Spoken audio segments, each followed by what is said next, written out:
Mahalin natin ang Panginoon. Yan ang pinaka-importanteng mahalaga sa buhay ng tao. Hindi kasi sapat na naniniwala ka lang sa Kanya. Yes, naniniwala ka nga sa Kanya eh. Hindi mo naman siya mahal. Hindi ka naman nananampalataya sa Kanya. Dapat yung pagmamahal mo sa Kanya tunay. Walang halong kaplastikan. 'Di ba?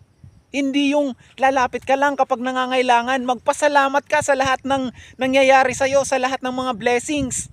Whatever, kung pain man yan yung pinagdadaanan mo, kung dumadaan ka sa mga challenges, at kung pinagpapala ka man, pagpasalamat mo yan sa Panginoong Diyos. Kung nahihirapan ka naman, humingi ka ng guidance. Kasi ang bait ni Lord eh. Alam nyo, God is our eternal life. God is everything. God is love. God is our Savior. Alam nyo, hindi pa po huli ang lahat.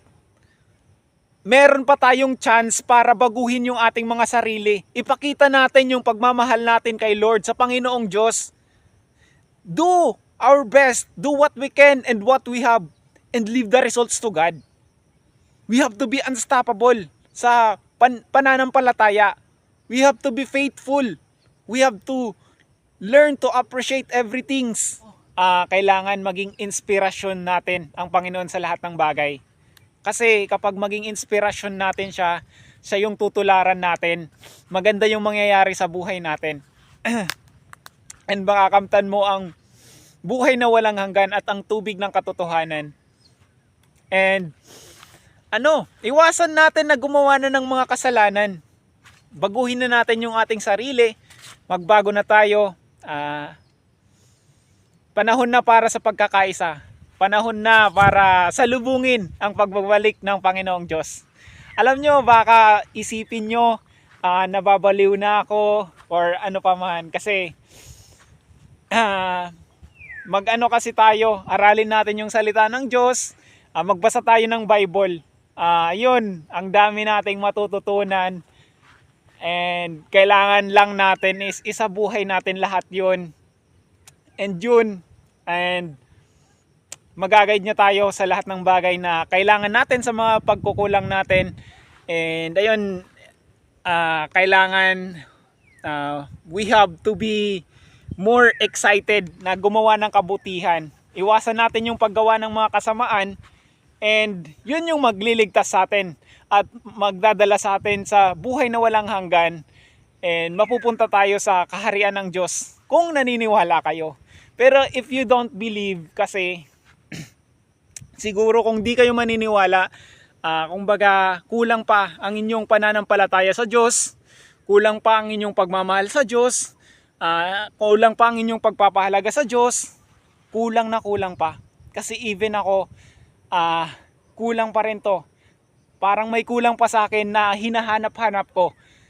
Kumbaga andito na, dinala na ako ni Lord sa reality, sa kabutihang gawa, sa katotohanan. Ayun, so para sa akin, gusto ko na ihatid sa inyo tong mensahe na to para mas at least kayo makapag-isip-isip din na simulan na yung pagbabago. Na ayan, masyado tayo na kasing abalang mga tao. Give time para kay Lord. Give time. Pwede nyong simulan every Sunday. Or kung idaan nyo sa prayer, sa panalangin. Basa kayo ng verse sa Bible. Kahit isang verse lang. Di ba? Tapos mapupulutan nyo ng aral, unawain nyo. Kasi kailangan bukas yung puso't isip natin sa paggawa ng kabutihan. Bukas yung puso't isip natin para alamin yung katotohanan. Bukas ang puso't isip natin para sa Panginoong Diyos, lalong-lalo na kay Jesus Christ, 'di ba? Ayan, so I'm hoping na na maging part kayo ng mga tupa ng Panginoong Diyos. Lord, dalangin ko po na sana tulungan mo po yung mga tao na magkaroon ng magandang kaisipan at piliin ang paggawa ng kabutihan at mas mapalapit sila sa inyong kalooban. Sana po Lord, iwasan nila yung paggagawa ng mga kasamaan, paggawa ng mga kasalanan, at sana manatili sa kanila ang mabuting puso. Sana po Lord maging bukas ang kanilang mga puso sa pagpatibay ng kanilang pananampalataya at sa paniniwala sa iyo.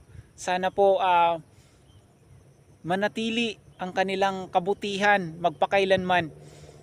Sana po Lord magtagumpay ka sa lahat ng plano mo na isiwalat ang kabutihan sa sanlibutan. Ayun, maraming salamat po sa mga blessings na natatanggap po namin.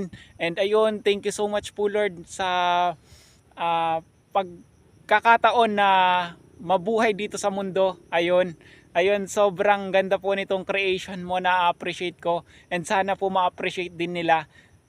Ayun, so thank you so much po Lord, and gabayan nyo po kami palagi. I love you po, and God bless us all.